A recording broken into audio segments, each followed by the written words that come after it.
Hello dear student, welcome. तो अभी जो स्टफ सम आता है बच्चा डायरेक्ट टैक्सेशन में, इनकम फ्रॉम बिजनेस, तो उसका क्वेश्चन का शक्ल कैसे आएगा, उसका आंसर कैसे आएगा, तो 10-12 मिनट में तुम्हारा काम आसान कर दो बच्चा, ठीक है। इनकम फ्रॉम बिजनेस मैंने क्या किया, क्वेश्चन को उतार दिया बोर्ड पेपर का हिसाब में। तो इनकम फ्रॉम बिजनेस में क्या करना है, कैसे पहचानना है कि इनकम फ्रॉम बिजनेस का समय, इधर नेट प्रॉफिट दिया रहेगा। क्या दिया रहेगा? तो सैलरी में सैलरी आता है, हाउस प्रॉपर्टी में हाउस प्रॉपर्टी लिखा आएगा, तो बिजनेस में नेट प्रॉफिट लिखेगा। तो आपको एडजस्टमेंट दिया रहेगा। क्या दिया रहेगा? एडजस्टमेंट। तो यह हमारा फॉर्मेट होने वाला है, राइट। तो पहले हम लोग इतना सॉल्व करेंगे, इनकम फॉर बिजनेस, फिर अदर सोर्स को देखेंगे, फिर टोटल इनकम आएगा, फिर डिडक्शन आएगा ना। तो हमारा पहला गोल इतना होना चाहिए। तो सबसे पहले क्या करने का, एडजस्टमेंट टिक मार्क करने का। तो इधर बोला है सैलरी, तो सैलरी के रिलेटेड एक निशान बना दिया, ठीक है। सैलरी को निशान बनाया। डेप्रिसिएशन में इनकम टैक्स इसको टिक मार्क नहीं करते। मोटर कार बोला है, तो मोटर कार पे इधर क्या किया, एडजस्टमेंट मार्क कर दिया। पेड पेड बोले तो डिडक्शन में आ गया। तो आपको इनकम फ्रॉम बिजनेस में कैसे याद करना है, इधर लिखना है ABCD। ए में आएगा net profit as per profit and loss account. B में लिखने का एक्सपेंस डिसअलाउ, मतलब जो एक्सपेंस बिजनेस का नहीं है, जो पर्सनल एक्सपेंस है, जो अलता भलता उसको ऐड करते हैं। फिर इनकम डिसअलाउ माइनस करते हैं।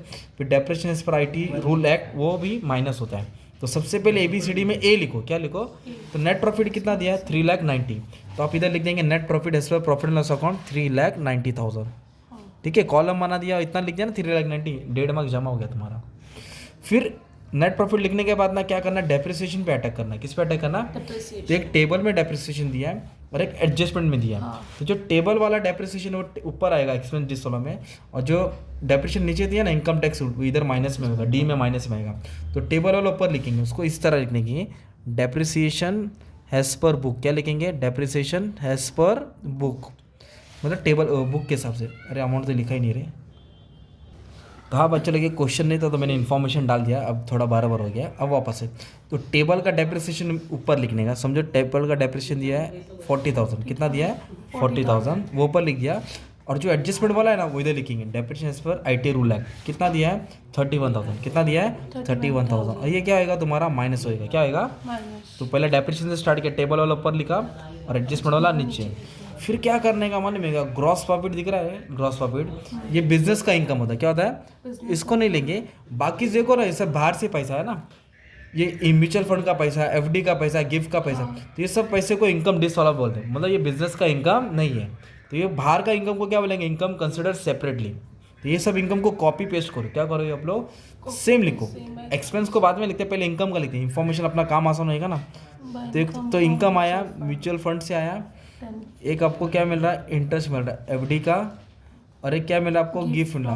पूरा सेंटेंस सेम कॉपी करने का, ठीक है। अमाउंट कितना है इसका? 10,000 है। ये कितना है? 19,000 है। ये 21,000 है। 21, 40, ये 50,000 हो गया, ठीक है। और income disallow, income consider separately, या माइनस होएगा, तो इसलिए मैं ब्रैकेट डाल दिया। क्या डाल दिया? ब्रैकेट। फिर आपको क्या करना है? एक्सपेंस डिसअलाउ सॉल्व करना है। तो एक्सपेंस डिसअलाउ में सबसे पहले डेप्रिसिएशन लिखा, क्योंकि वो नॉन कैश आइटम होता है। फिर एडजस्टमेंट जिस पे उसको सॉल्व करने का, तो एडजस्टमेंट सैलरी पे बोला, सैलरी तो बिजनेस का होता है। हाँ। पर इधर क्या बोला? 36,000 कौन लिया? प्रोपराइटर लिया। कौन लिया? प्रोपराइटर, मतलब मालिक नहीं लिया। तो मालिक जो भी लेगा वो एक्सपेंस डिसअलाउ होएगा, पर्सनल। मालिक जो भी लेगा वो डिसअलाउ होगा, पर्सनल, घर का। तो इधर लिखेंगे salary to proprietor, salary to proprietor. ये नहीं आएगा, जो एडजस्टमेंट में दिया था ना अमाउंट, वो लिखने का था, क्योंकि 36,000 वो खुद ले रहा है, ओके। फिर एक डेप्रिसिएशन, एक एडजस्टमेंट है मोटर कार पे। तो मोटर कार का 25,000 अमाउंट है। इधर बोला 1/5 मोटर कार पर्सनल था, मतलब 1/5 उसने घर के लिए इस्तेमाल किया। तो घर के लिए बोले तो पर्सनल हो गया ना, घर के लिए बोले तो क्या होगा? पर्सनल। तो मोटर कार कितना था? 25,000 था। 1/5 मतलब 5,000 घर का हो गया। 5,000 क्या हो गया? घर का। सिंपल, पर्सनल बोला ना। और जो घर का होता है उसको बोलते हैं एक्सपेंस डिसअलाउ, और expense consider separately, okay. First, second, third adjustment. ये पेड जो डिडक्शन में आता है उसको अभी कुछ करना नहीं है, वो इधर आने वाला है। अब फिर बचा क्या? फिर स्टार्टिंग से रीड करेंगे। सैलरी हो गया। हाँ। कन्वेंस मतलब बिजनेस का होता है, किधर का होता है? बिजनेस। तो बिजनेस का इधर नहीं लिखते, जो बिजनेस का नहीं है अलता भलता वो लिखते। प्रिंटिंग भी बिजनेस का ही होता है। अगर ऐसे बोला रहता कि प्रिंटिंग में 2,000 बेटी का शादी का कार्ड छपा, तो फिर 2,000 आता। ओके। फिर बोला स्टाफ वेलफेयर बिजनेस का होता है। अभी बोला इन्वेस्टमेंट किया पब्लिक प्रोविडेंट फंड में, तो ये बिजनेस में थोड़ी इन्वेस्टमेंट किया, एक जगह स्पेशली एक जगह इन्वेस्ट किया ना, तो ये बिजनेस का नहीं हुआ। सो इसके लिखेंगे investment in public provident fund. तो ये क्या होता है? एक्सपेंस डिसअलाउ होएगा। डेप्रिसिएशन पहले लिख दिया, non cash.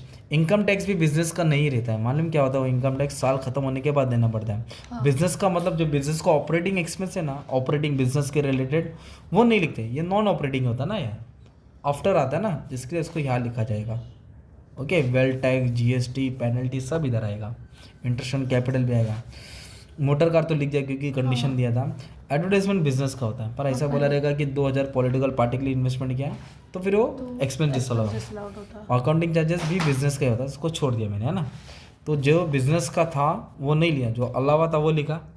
Same income disallow भी वैसे किया। अभी इसको क्या करेंगे, ऐड करेंगे, तो अपनों को इसका एक टोटल मिलेगा 40, 76, 5000, 70,000 और 5,000। मान लो इसका टोटल है 1,56,000 सपोज। हाँ, तो ये और ये ऐड होएगा ना, ये दोनों को क्या करेंगे आप, ऐड करेंगे। तो 3,90,000 ऐड करूँगा तो मेरे को मिला 5,46,000। कितना मिला, 5,46,000। उसमें से दोनों क्या करेंगे, माइनस करेंगे, -50 -31। ओके, तो आपको मिला 4,65,000। क्या मिला, 4,65,000। इसको बोलेंगे इनकम फ्रॉम बिजनेस। क्या बोलेंगे, इनकम फ्रॉम। तो इनकम फ्रॉम बिजनेस में पहले नेट प्रॉफिट लिखने का, फिर ऐड क्या करेंगे, जो एक्सपेंस डिसअलाउ मतलब जो बिजनेस का नहीं है, तो जो भी इनकम डिसअलाउ है उसका टोटल बाहर डालेंगे, इससे क्या आएगा, माइनस। डेप्रिसिएशन पर आईटी रूल है जो एडजस्टमेंट में दिया रहेगा वो भी क्या आएगा, माइनस। तो ये जो ए आया अपने को, इनकम फ्रॉम बिजनेस। अब अदर सोर्स में क्या करेंगे, तीनों नाम कॉपी करेंगे। देखो ना इधर, एक तो पैसा कहाँ से है, म्यूचुअल फंड से है ना। इनकम फ्रॉम म्यूचुअल फंड, क्या लिखेंगे, इनकम, सिर्फ नाम कॉपी करो, ठीक है। दोनों जगह सेम ही आएंगे। नहीं, ये तो इनकम डिसअलाउ था ना। अब उसमें आपको देखना कि अदर सोर्स है कि नहीं है, मतलब ये बिजनेस का इनकम एक्चुअल मिला ना। अब उसने बाहर से कितना कम है वो देखने का। इसमें से पूरा छाटा काटा पीटा, अब उसको स्टडी करेंगे कि वो अदर सोर्स टैक्सेबल है कि एग्जेम्प्ट है। तो 3 पैसा मिला।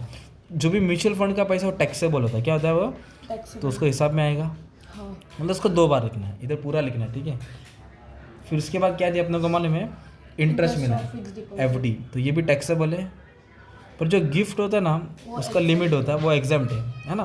तो गिफ्ट के ऊपर टैक्स नहीं लगेगा। तो 2 इनकम मिला टैक्सेबल। ये 29,000 क्या हो गया, अदर सोर्स। क्या हो गया, अदर सोर्स। ये बिजनेस से आया और ये अदर सोर्स।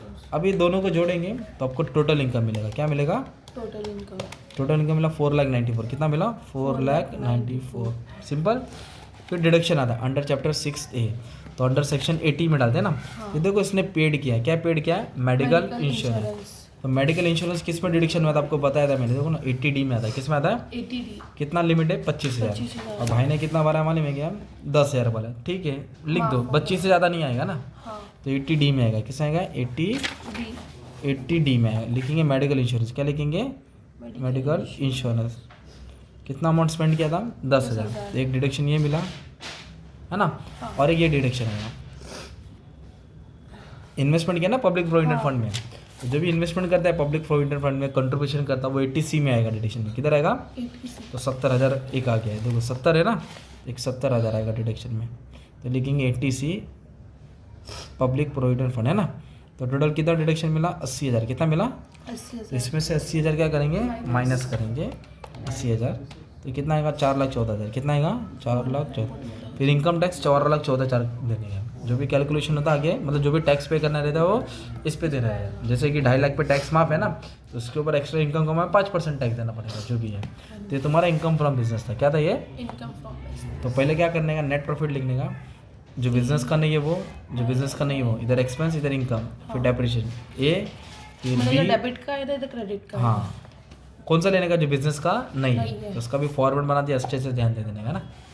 ठीक है, thank you very much and all the best for exam.